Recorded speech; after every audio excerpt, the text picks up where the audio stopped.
Welcome to another round of Prim and Proper here at SDH. We will take you through the last week and a half, very, very busy week and a half to get you ready for Matchweek 37 and get you online for Matchweek 38.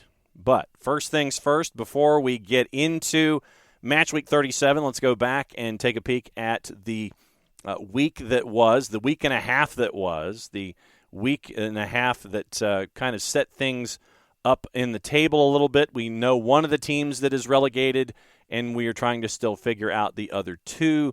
We have some news to go over from the last week and a half as well. So going back to the 13th, in the midweek, Leeds and Newcastle, big point for Sam Allardyce back on the 13th, and it was a 2-2 draw for Leeds at a plus 340. Fulham beat Southampton by the score of 2-0. With that result, Southampton relegated from the Premier League here after the 22-23 season.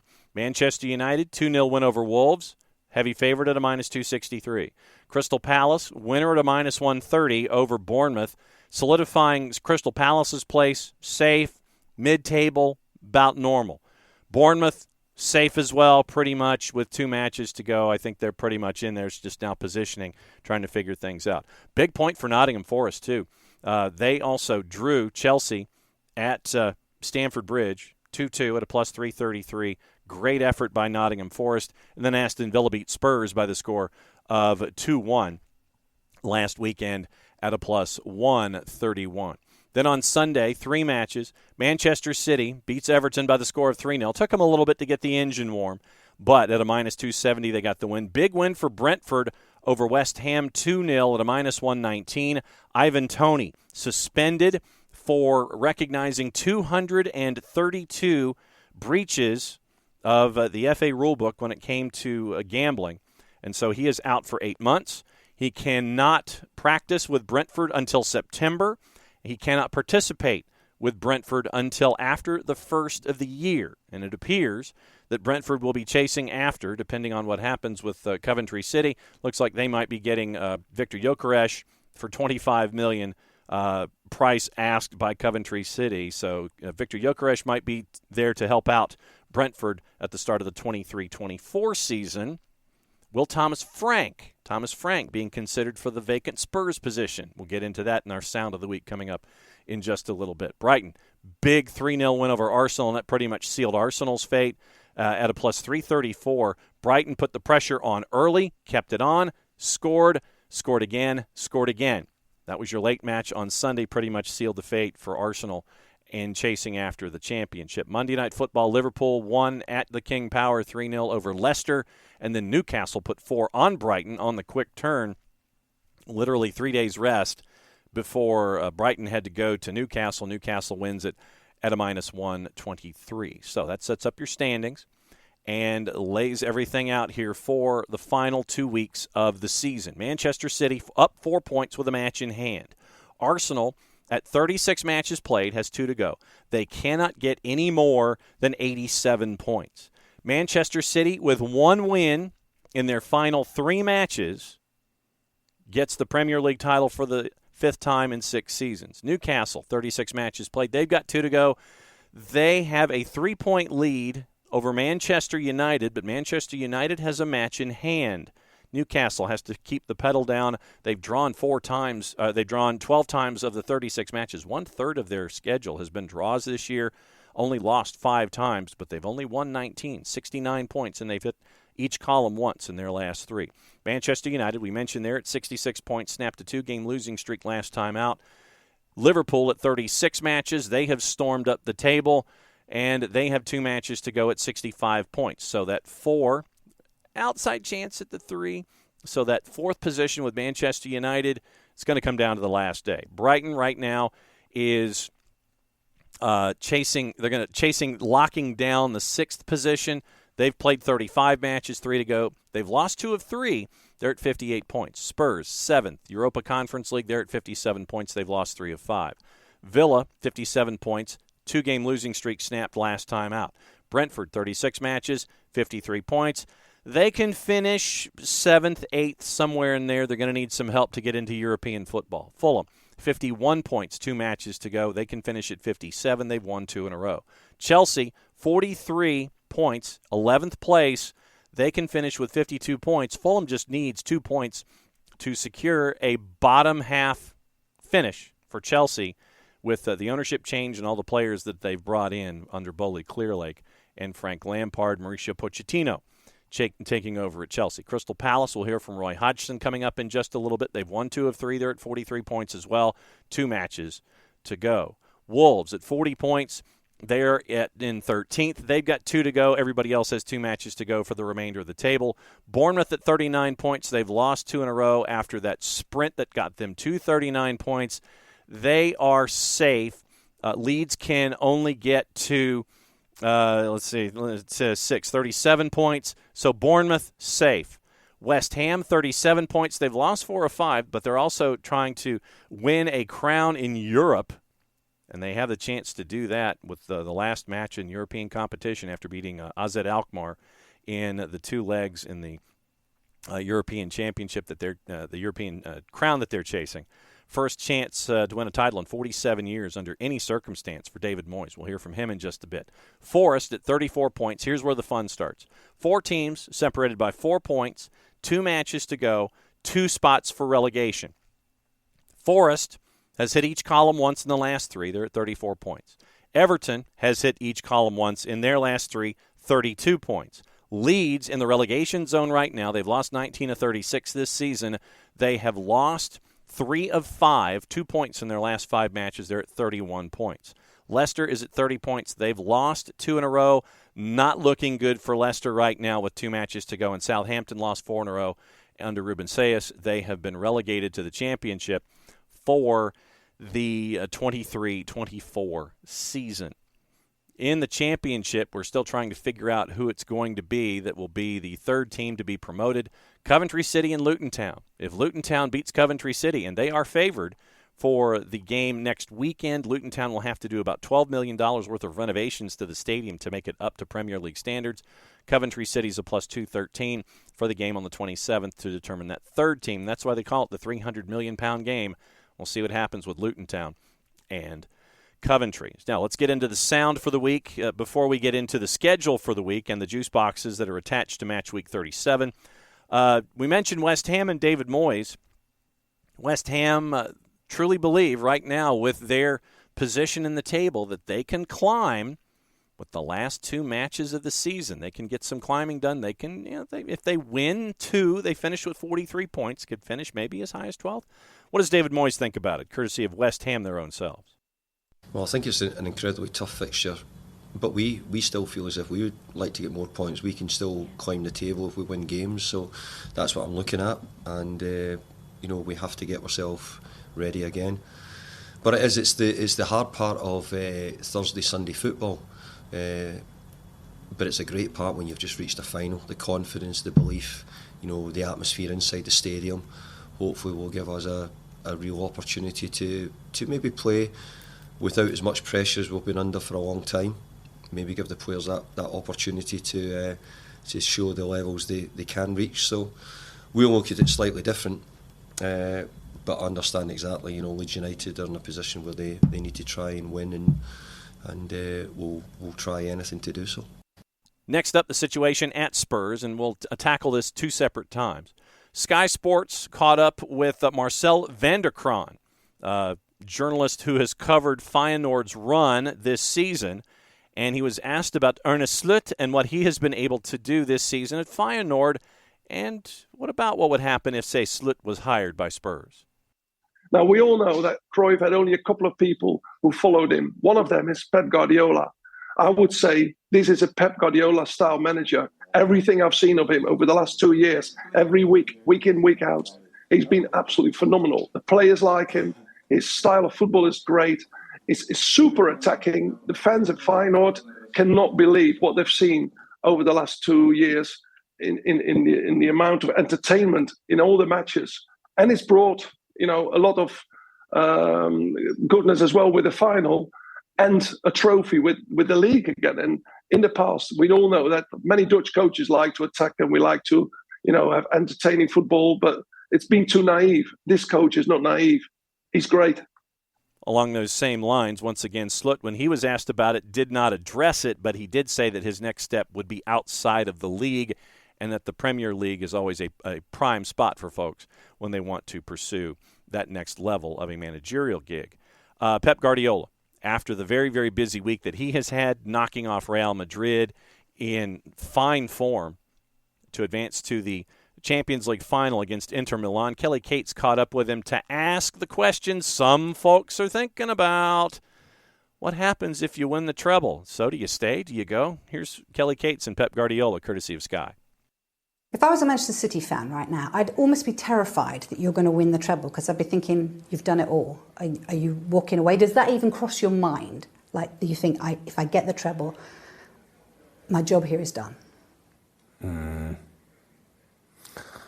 First, you have to win it. I know. And after, ask me a question, and I will tell you how I feel or how I think. You don't entertain that then? That doesn't even cross your mind? But of course, we are 3 games away in winning each competition to do it. But the reality is, of course, the Premier League, it was 3 match balls. It's different. But you are going to tell me that beat our city rivals United will be easy game? No. Depends what happens. I won't tell you it's an easy game. Yes, no. What will happen in against Italian team, like don't feel favorite, you know? Mm-hmm. So I'm thinking on that. And after, of course, when we can achieve it, I will tell you, have been top, and we'll see what happens next season. Jurgen Klopp, 2 matches to go, will not be on the touchline as 4 players say goodbye to their time at Liverpool. That includes Bobby Firmino and 3 others. So fine, touchline ban, 1 game. What did Jurgen Klopp think about it? Here's what Liverpool, their own selves, had when he was asked. How you feel it's been handled and how you feel about the resolution.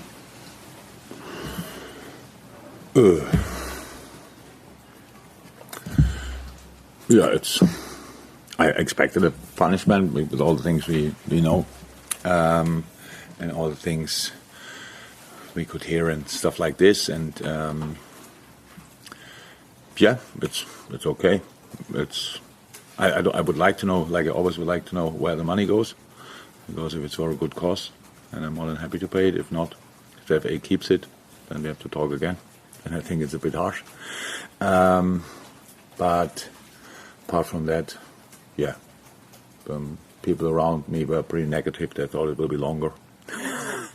So 1 game is okay. It's like the Southampton game. It will be pretty much the same process. I can watch the game from a better position.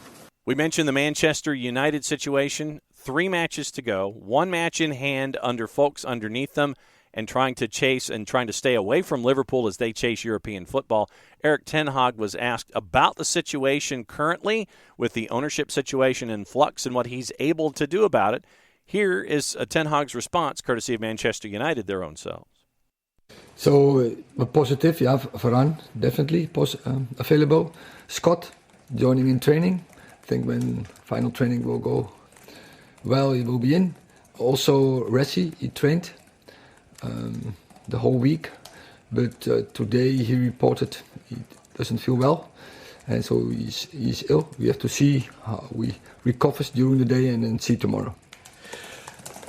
This obviously Manchester City reached Champions League final this week with a fantastic performance, which I'm guessing kind of sets the standard that you have to match as a whole.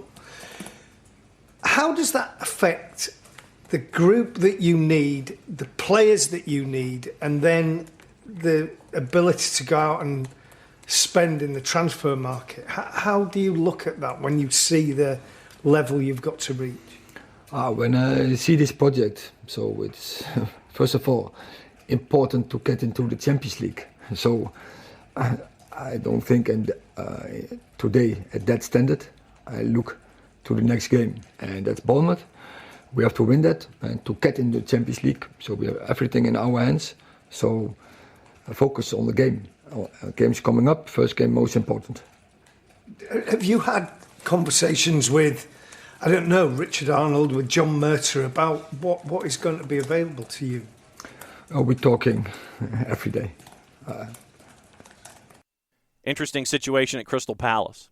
Crystal Palace, we mentioned them. They're at the top of that 2B tour, the 2B group. Not necessarily second tier, not really third tier. The ones chasing relegation, they're that in-between grouping. Maybe it's tier 3 of 4 this year. Crystal Palace, 36 points, or 36 matches played, 43 points.